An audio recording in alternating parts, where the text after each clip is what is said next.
మనల్ని వెలిగించాలని ట్రై చేసినప్పుడు మనం వెలగలేదనుకో, దేవుడు ఇంకోలా కూడా వెలిగించడానికి ట్రై చేస్తాడు. ఏంటో తెలుసా? మనసాక్షితో మాట్లాడతాడు దేవుడు. పరిశుద్ధాత్ముడు ఏం చేస్తాడు? మన మనసాక్షిని ప్రేరేపిస్తాడు. ఒకటే వాక్యం ద్వారా ప్రేరేపిస్తాడు, మాట్లాడతాడు. రెండోది విత్ అవర్ ఓన్ కాన్సైన్స్. మన మనసాక్షి చెప్తుంది, అరే నువ్వు చూస్తుంది తప్పు, నువ్వు మాట్లాడుతుంది తప్పు, నువ్వు వింటున్నది తప్పు, నువ్వు వెళ్తున్న చోటు తప్పు, నువ్వు తాకుతున్న తాకిడి తప్పు. ప్రతి దాంట్లో మన మనసాక్షి చెప్తున్నప్పుడు మన మనసాక్షిని మనం ఏం చేస్తామండి? నిర్లక్ష్యం చేస్తాం. అందుకనే దేవుడు అంటున్నాడు, నేను పిలిచినప్పుడు మీరు నిర్లక్ష్యం చేస్తే, మీరు పిలిచినప్పుడు నేను నిర్లక్ష్యం చేస్తాను. నేను నిర్లక్ష్యం చేస్తాను.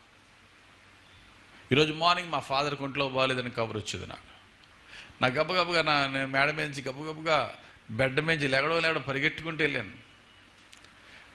వెళ్ళినప్పుడు ఇలా మా ఫాదర్ని లాగా హాస్పిటల్ తీసుకెళ్తున్నప్పుడు నేను ఒకటే నా 2 చేతులు ఆయన నెత్తిమీద చేసి ప్రార్థన చేసి నేను ఒకటి అనుకున్నాను, నా చేతులు క్లీన్గా ఉన్నాయా ఆయన మీద చేసి ప్రార్థన చేయడానికి.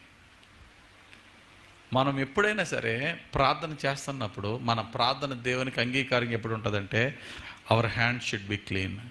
పురుషులు పవిత్రమైన చేతులెత్తి ప్రార్థన చేయాలి. అప్పుడు మనకు కాన్ఫిడెన్స్ ఉంటుంది.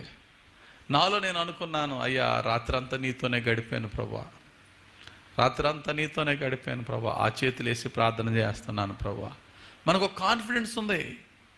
ఏంటి ఆ కాన్ఫిడెన్స్ అంటే, నా హృదయం వెలుగులో ఉంది, నా చేతులు పవిత్రంగా నేను ఆయన వైపు ఎత్తాను, నా ప్రభు నా మనపై దయ చూపుతాడు. మన కాన్సెన్స్ మనతో మాట్లాడుతూ ఉంటుంది. నువ్వు వెలుగులో ఉన్నావా చీకట్లో ఉన్నావా? చీకట్లో ఉంటే చేతి